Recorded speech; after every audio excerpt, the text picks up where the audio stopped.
All right. Yeah, hello audience, hello ladies and gentlemen and everybody who's there. I want to introduce you a very famous man, Thomas Clayton, Michael from Austria. He got famous Oh, I don't know about uh, famous. he got famous with the company Root, helping people after this crazy vaccination story. And I don't know much about him. I just spoke to him once in Salzburg and realized he knows a lot of background things, what's going on behind the scenes about political, about health, about money. And I don't know how much he wants to tell you today, how much he can officially say and what when he has to stop. But uh, maybe he introduce himself here at the first interview of the Energy Healing and Vaccination Transformation Summit. So my name's Clayton Thomas, and I'm the founder of Root, along with my wife, Dr. Christina Rom. So that's the balance, right, of a lot of stuff we're going to go over in the last 3 years. People have looked at what's gone on, thinking that it's something of the last 3 years, and it's not.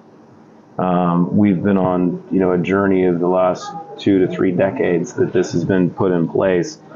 My journey has been 45 years around integrative health in humans and animals, from growing up in a veterinary practice and being able to study human performance, athletic performance all through school.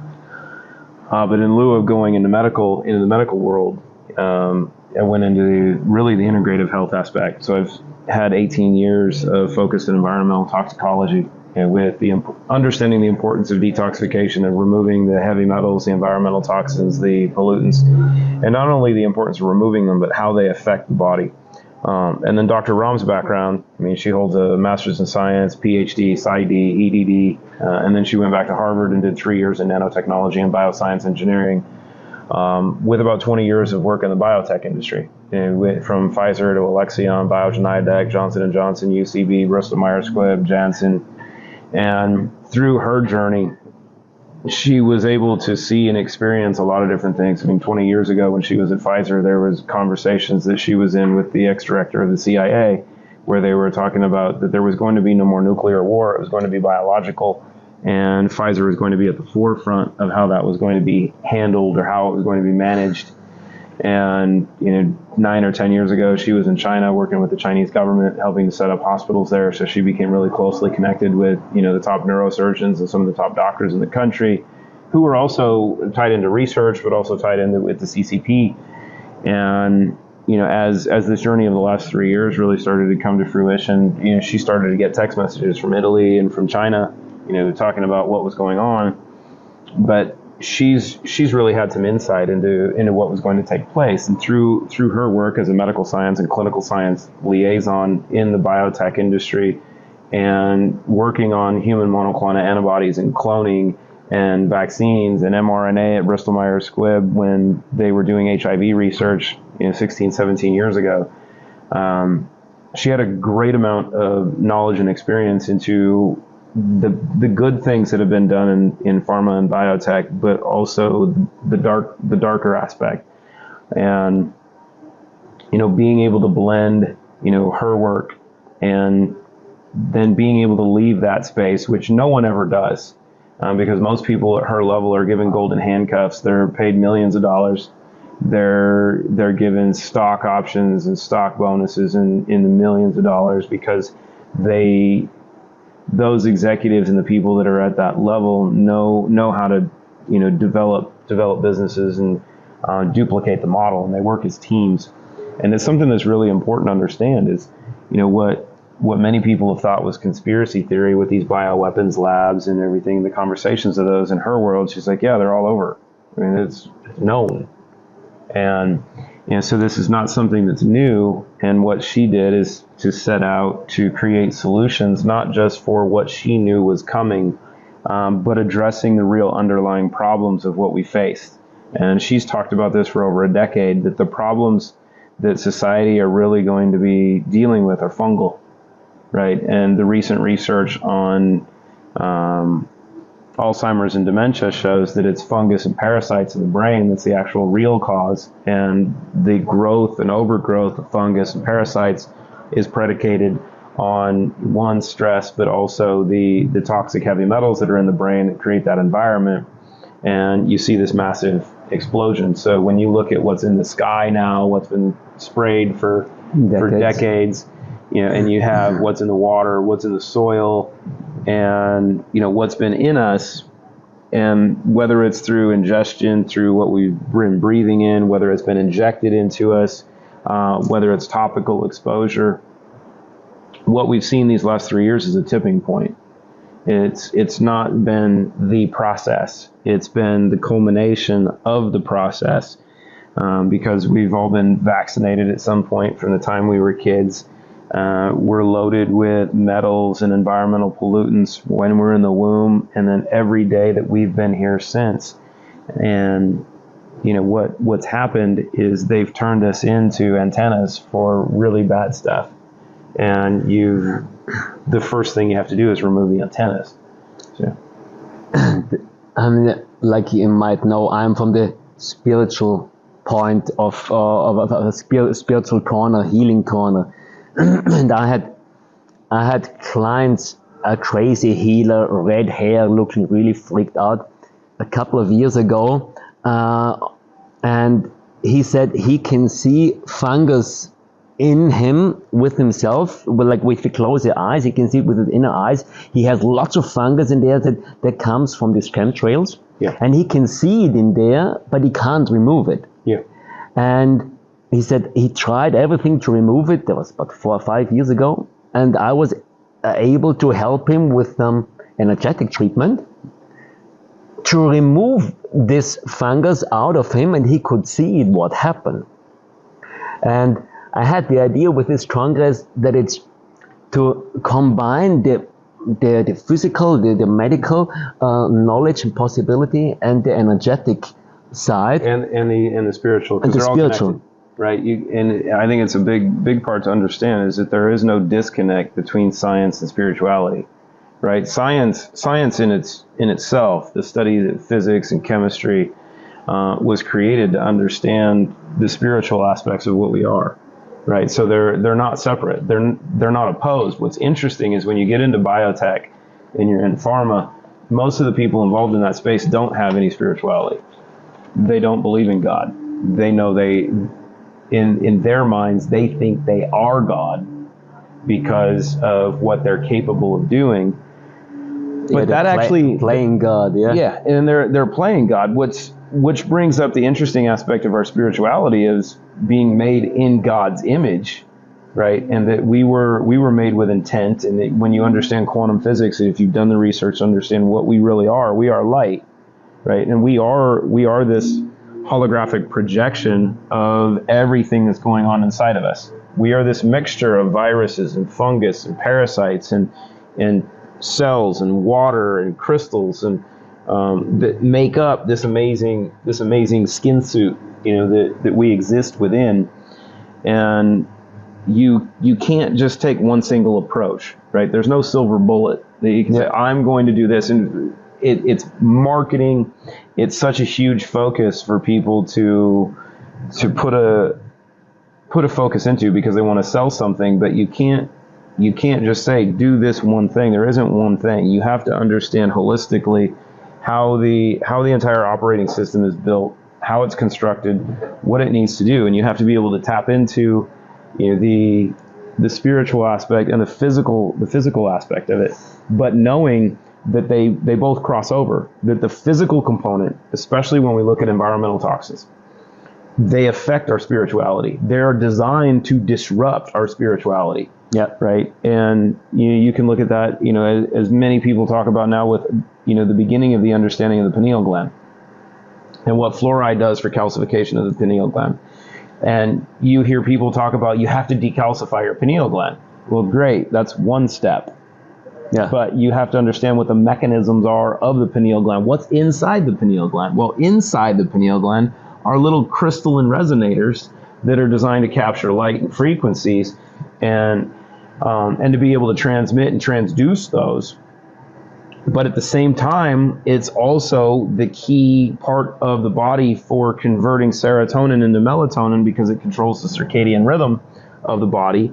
because of it being the light center of the brain. So it controls spirituality as well as our sleep cycle. And when you understand the sleep cycle and your spirituality, we get to understand that deep REM sleep and lucid dreaming is when we truly connect with our spirituality.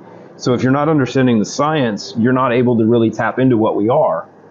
But just the understanding of trying to decalcify the pineal gland only gets you the start. What you have to do is through your vagus nerve, where you've got your brain, your pineal gland, your heart, your gut all connected, you've got to clean all of that. You've got to decalcify the pineal gland, but you've got to remove the mercury, the lead, the cadmium, the arsenic, the cesium, the strontium, the gadolinium, the graphene, the glyphosate, the PCBs, the PBEs, the PBDEs, all the fungus, the parasites.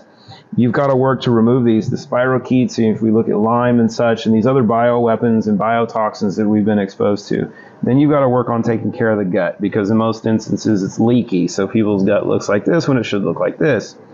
You've got to kill off a bunch of the fungus, you've got to kill off the parasites, you've got to reduce systemic inflammation, you've got to allow the biome, the microbiome, the virome to start, having balance and homeostasis. And then when you do that, then you've got to work on boosting endogenous dopamine, serotonin, and neurotransmitter production, because our stress levels inhibit the production of those neurotransmitters. And we know dopamine is the most powerful neurotransmitter we make, right? Serotonin is also one of the most important, because during the day you want more dopamine. You're going to feel good, you're alert, you're focused, everything's fun, you're not stressed, you've got amazing endurance, you can multitask. But then when it's time to slow down, whether it's meditation, if you want to do yoga, or when it's time to go to sleep, you need a shift from dopamine to serotonin. And your brain can tell your gut, if you have the tools available, on what it needs, through your intention. So if you can produce more serotonin, the serotonin then goes to your pineal gland and will produce melatonin, so you can go to sleep. But something interesting happens with extra serotonin.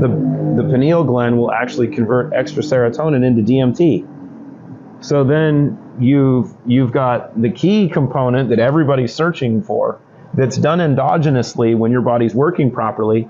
So you have the DMT that comes in at night, and you're able to get into deep REM sleep. So you start dreaming, your body starts working, but only in deep REM sleep does the lymphatic system kick in, and that's when your brain starts to detoxify and wash itself. So you've got this cascade that takes place as you start to do things right, that align everything, your meridians, your chakras, your doshas, your aura, all start to align, start expressing properly. The physical aspects, all of the physical conditions go away because they can't exist in a healthy environment, and then you become more resonant. And when you see, you feel, you experience that resonance, everything starts to make sense, right? Because we hear so many people talk about red pilling, red pill, blue pill, right? They're like, I watched The Matrix and I know the secret. Well, most people don't understand what they actually saw, because they don't get the true symbolism, because the concept has been put in front of people that if you take the red pill, then you're awake. And that's not true. It's more than I know what's going on. Because like getting red pilled is creating awareness. You become aware. And the same thing in the movie. Neo became aware. He knew what was going on, but it also made him a target, because the rest of the Matrix, you see, is like, oh, this one woke up. He knows what's going on. Now I have to stop him. This is a problem. He had to do something. He had to find in the movie someone that would allow him to become capable of going through the awakening process, and that was Trinity. And there's symbolism in that, because we understand the power of the Trinity spiritually, and they put the same symbolism there to say you needed the Trinity. And with what we've done with the combination of clean slate, zero in, and restore, to address those mechanisms we just hit on, that's why they're called the Trinity. The symbolism is all there, right? So you can't just say, oh, I know what's going on, so I'm awake. No, the awakening is a process. It's something you have to do. It's not just a matter of saying, oh, I now know what's going on and I'm ready to go. I'm here. No, you've got a whole load of shit inside of you that is not just the physical, right? You have the energetic, you have the spiritual, you have the emotional. And the crazy part I've learned over the last 3 years of working with our community and seeing this happen is understanding the connection between the physical, and we look at mercury, lead, and aluminum being neurotoxic metals, and the three that we're heavily exposed to consistently. And they're all densely negatively charged, right? Or actually positively charged. They'll bind to negative binding sites, which is why they'll replace some trace minerals and block hormones and other things.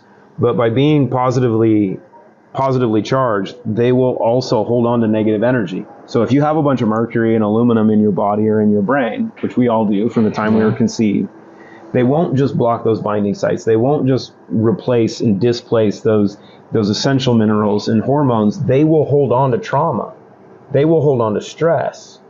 So this is where the transference of past life trauma and us holding on to burdens that we're not made to hold on to actually take place, because the spiritual is rooted in the physical. They're both connected. So you can't play with one without understanding how to address the other.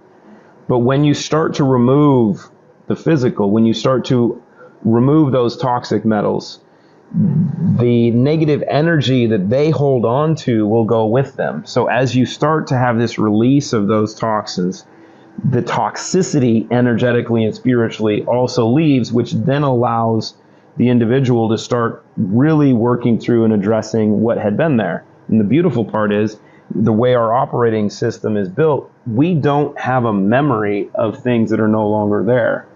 So, I equate it to not being born with a backpack, right? You have a backpack on, you put all your stuff in it, you carry it with you.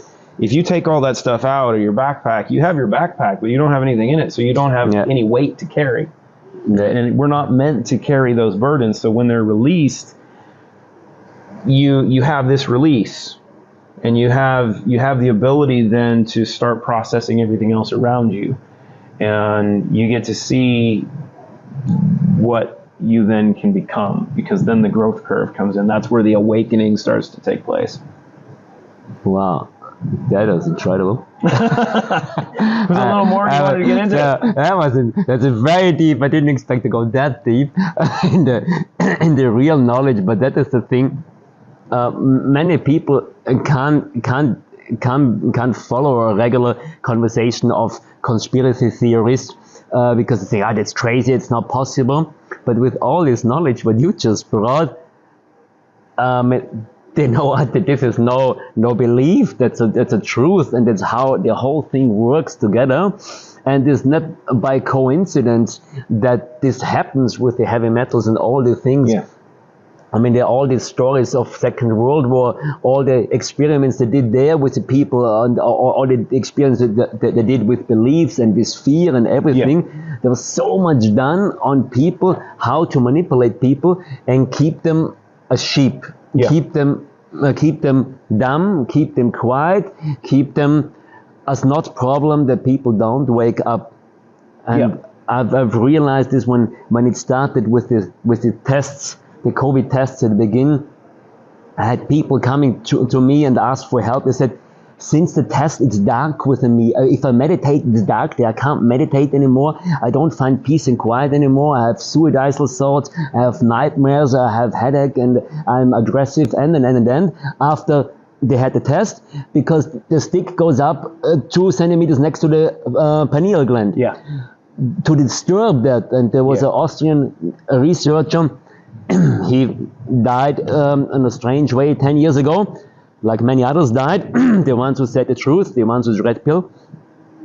And he said, if you put something up there, then you can switch off the people. He knew he knew the technique is already here, this nanochip is already here, and all this is said, and there are old videos around from the defense ministry in the United States 20 years ago, when they talked about nanochips to put in vaccinations and put in people's brain to manipulate people. Yep. And it's just most people can't imagine. They think then microchip in the telephone is the smallest what it gets. But well, and the big part to understand is that, you know, when we look at microchips and whatnot, we are the computer, right? It's the hard part for people to not accept that we are a massive biological computer. We're a little bit different than the hardware because we are truly software, right? But when you look at what makes us up and our processing power, and you can go back to the Matrix and understanding what we're being used for, right? And you can look at social media with what we're being used for. We're being used for our ability to create content and data. Well, computers create data. So do we. And we're being farmed for that, for different mechanisms. But when you understand the concepts of computers, and then you look also at the environment, right? Because if you look at the planet, however we want to look at it, and what the explanation is, but the current understanding is that our terra firma, the plane that we're on, is 70% water, 17% silica, and a mixture of everything else. And the human body consists of 70% water and 17% silica, and a mixture of a few other things. And you go, well, we understand water. We understand the importance of water. We know that we can restructure water. We know that we can program water. And we know what kind of water we are and what kind of water is really important in the environment, which is seawater. We're not fresh water, we're salt water, right? Which is why sea salt and everything is so important for us. And why, when you look at a battery, why water is so important. But the silica is the key. And that's the one thing that we've been missing. And it's the one thing that has been really kept from us, because when we look at metabolism, it's, whether we're looking at collagen synthesis or glutathione production or all of these different, key aminos or key steps, the primary component that's needed to create the synthesis of those is actually bioavailable silica. And if you look at a computer, like a regular computer, what really runs a computer? Silicon-based microchips. Yeah. Right? And we've seen the advancements of these microchips and, how they're using this silica and silicon. And you go, wait a minute, they're using it in computers. We need it in us. It's same, but a little bit different. And what we have to do is start, cleaning up the system, giving your body the bioavailable silica it needs so it can start upgrading. And that's what Clean Slate is the mechanism to start cleaning things out, but delivering that bioavailable silica. And then when you start doing both of those things, and then you start layering in like Restore for taking care of the gut, and Zero In for feeding the gut what it needs to produce those endogenous neurotransmitters on demand, you start to see how things can really function, that the body does start to reboot. And that's what deep REM sleep is.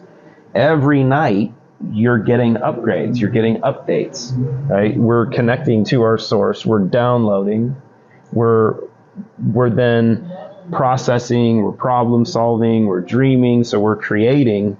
That's the stuff that's been turned off, because everything that we really do, all of our creative power, all of our spiritual power, is not what we do while we're awake. It's what we do while we're asleep. Because I've never seen people meditate just walking around shopping. No. Right? You go into a meditative state where you shut down and you're basically asleep. Yeah. Right? And the same thing with sleeping is you've got to be out. And if you look at how society has really screwed with us, they're doing everything they can to keep us overstimulated, to keep us from sleeping. But what's really interesting is if you watch like television in the United States, it's a lot different than television in Europe, because the Europeans, have done a much better job of not allowing the programming per se. But in the United States, if you're watching commercials, you'll either see alcohol, you'll see drugs, or you'll see sleep. But the interesting part in the sleep aspect is it's pillows, it's mattresses, it's pills, supplements and pills. To say, oh, here, take melatonin, take this. take this hormone that your pineal gland is supposed to produce anyway, but take this so your pineal gland shuts off doing it. Yeah. You know, well, that doesn't make sense. And why do people need a new pillow? And why do you need a new mattress when you can sleep on the floor if you're actually, working properly? Yeah. Yeah. So it's addressing all of these different angles and really understanding that, the vaccines and everything are horrible. And they've known they were horrible, but they're only a piece of what's been done, for the last 30 to 40 years to put us in the situation where, one, people became docile and controllable enough that they could tell them, hey, get this vaccine, do this, knowing all of the data. The rest of the general public is going, okay, this is a flu bug and it's 99.99997% chance that it's not going to kill you, and you're going to give me shots and I'm going to get multiple of them that have, a really good chance of causing all of these different problems with known side effects. Yeah, and expected side effects. That are going to cause all these problems. Yeah. And people went, pick me. Can I have another? Can I stand in line and wait for 2 hours to get one? It's like, oh, here we go, and I'll give me 3. And through this journey, I mean, I've lost friends. We've seen family friends, their family members that have all chosen to do this that are no longer with us, and everybody that does what we do that's had multiple vaccines doesn't have problems. And we've actually been fortunate to have some very amazing physicians that we work with all over the world that have worked with their clients that have had multiple shots, and that looking at their lab work and their case studies, had some of them were elite athletes, and within a couple weeks of getting their second shot, and these were people that got sick, lost their taste and smell, like you get when you get the flu. That went away. Then the mandates came and they were compliant, so they got their 2 shots, and all of a sudden their pro-BNP markers, which is a blood marker for cardiac inflammation, went through the roof. Their C-reactive protein markers, that are systemic inflammation markers, went through the roof. Their OSAT and ALOT markers, which are the liver inflammation markers, went through the roof, and they couldn't function, they couldn't work out, they could hardly breathe, and you look at the data and go, you're going to die. Yeah. And then they put them on a protocol with the Trinity, with clean slate, zero in and restored, and in 30 days, they were normal. Back to full exercise, all their labs were normal. Everything had come down into normal ranges. And they're like, well, I'm glad I got that out of the way. But then we've seen the alternative, and you get people dropping like flies, regardless of if people don't, I have it so many times in my life. I was working as a ski guide, mountain bike guide, rafting guide.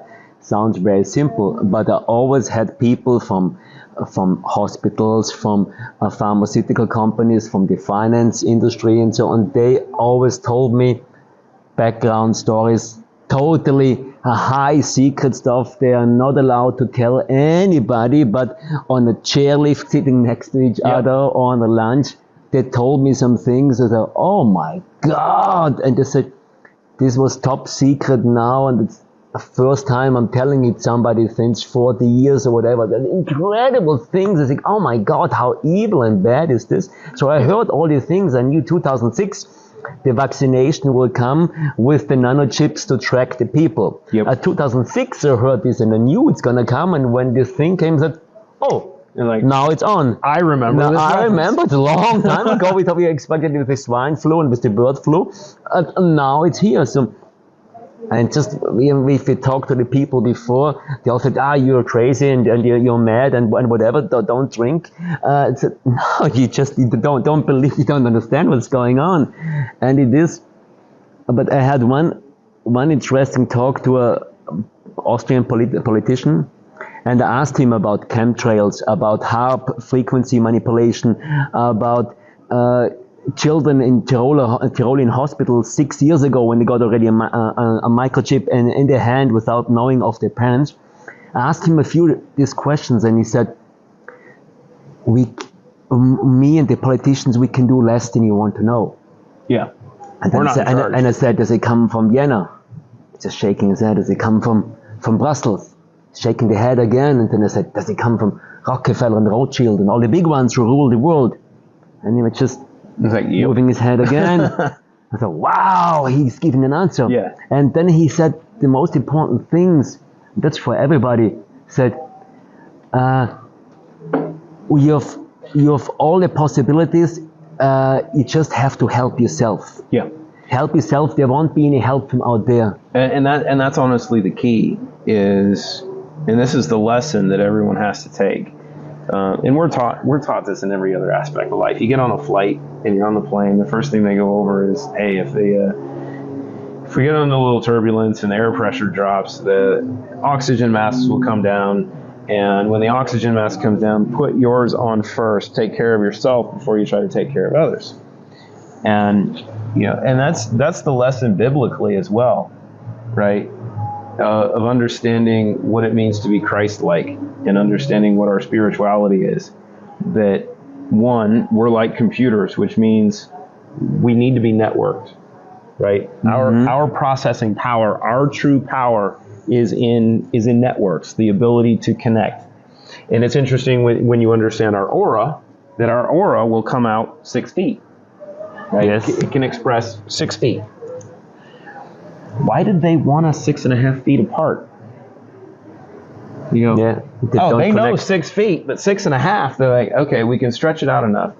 But if you don't take care of yourself, which goes back to that awakening, the awakening aspect, if you're not doing what you need to do to take care of yourself, to put yourself in the right position, in the best position to where you're improving yourself, you can't be of benefit to anyone else. You can't help humanity.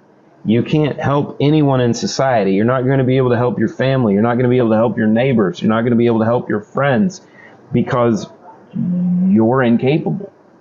That's what my grandfather said. He was working as a healer half his life, and he told me when I was interested in going this way, he said, take care of yourself first. Make sure that you are in power, that you are connected to the light, to the divine, however you want to call it, the light is flowing through you, that you are covered with light, and that you are in power and strength and have good food and good water and everything. And he said, if you are not in best shape, you can't help others, you will get harmed, and there is no benefit for others.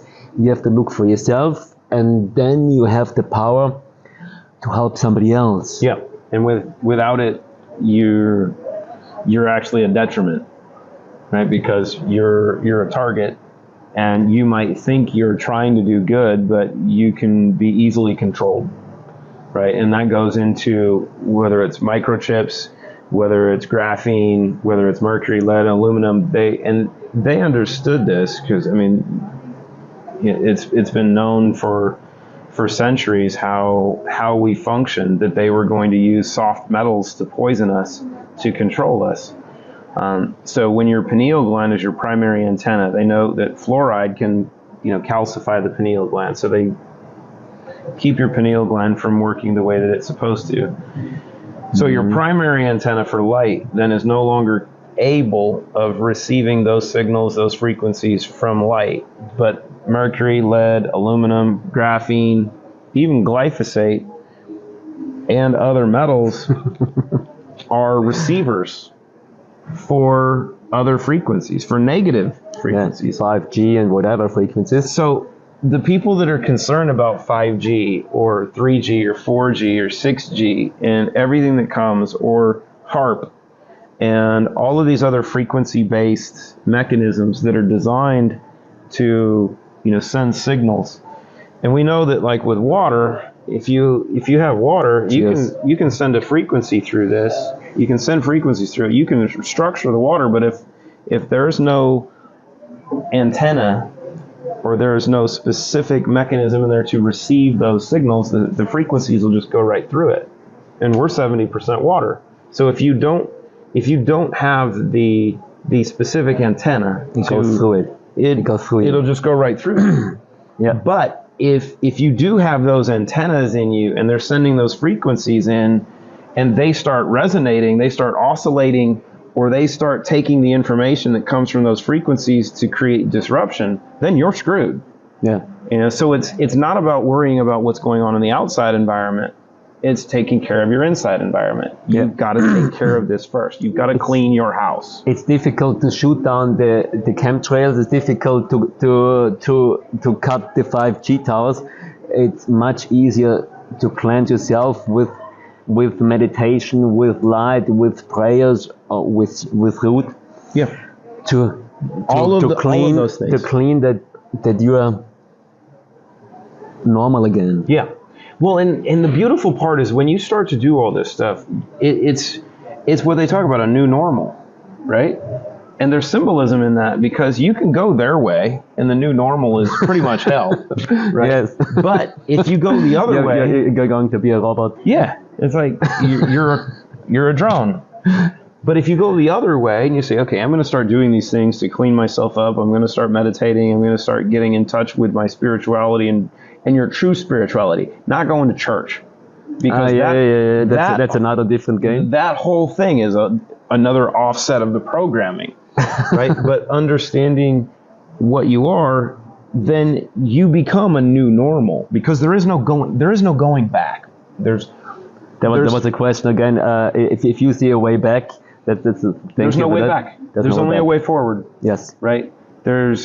And we choose the way forward.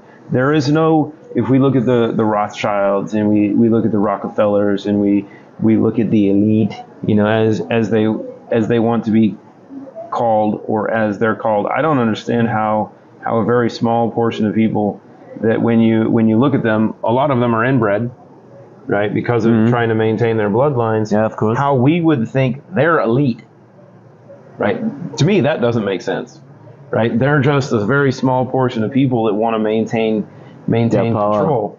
And they're bullies. And usually when you understand bullies, they're not the most powerful. They're usually very weak, but they're just trying to maintain their position. Yep. And they'll use fear, right? Which is one of the most powerful weapons. They use a lot of fear. And technical manipulation, it's totally crazy what they use. You named so many, all this technical thing. And it's actually, I would say it's a compliment to humanity. They use billions and billions and billions of dollars and euros and whatever amount of money to poison us, to manipulate us since centuries. It's actually a compliment, because they know who you are. They know who what I am. are. They know who you are. Yeah. They know how much power you would have within you if you would function regularly. So they are, like you said, they are so afraid to keep their position, say, don't wake up, and we do anything, billions and billions of whatever money we invest to poison you and spray you and manipulate you day and night, that you don't wake up, that your light doesn't start to shine. It's actually a compliment. Yeah, it is. And it is the understanding of the dichotomy, absolutely, of knowing that we've been taught to look outside when the solution is actually on the inside, and then understanding that it's the connection of all of us, because the one thing that they created to farm us for all of our information and data, being social media, was also the one thing that really connected all of us, that got humans understanding as a society that if we start communicating all together, we can get a bunch of shit done. And that's where things freaked out, because they're like, oh, wait a minute. They're using these mediums to communicate, to understand that, hey, we're in a matrix. This is broken. We're actually the ones in control. And people started to become more aware, and they started to communicate more. Yeah. And this transition started to take place. And then they had to go, wait a minute, no, we can't do this. We have to censor the whole thing. There's a virus. We're gonna try to shut off different people. We're gonna censor people. But here, have these shots. These are good for you because there's a virus. Watch out. There's environmental problems. We have global warming. We have all these things. Beware. Be scared. This is bad. Take another pill. Yeah. So it all just comes down to the wake up process, that the choice, right? And that's I think that's the one lesson of all of this is it's the choice, because it's not anything that you or I can convince anybody of in this conversation. It's the choice. It's like, what are you going to do? Are you going to still be a drone? And hey, sheep are great. They taste great. And usually they're going to get shorn or they're going to get slaughtered. Yep. And those are the two options. Right? But it's the interesting part of, trying to be the shepherd, but giving people the opportunity of understanding that the sheep can become the shepherd. The student can become the teacher. And it's all when you choose. Yeah, choose wise. That's it. Do you want to say anything else? I got nothing else. It's all said. It's all said and done. We timed it perfectly. Audience, thank you. That was the first interview over here in Salzburg. Thanks to Thomas Clayton. It's good work, brother. Company Root. And let's make the world a better place. Share this information, spread it, and use it. Choose wisely. It's your life. Use it. Thank you. All the best. See you in the next interview. Cheers.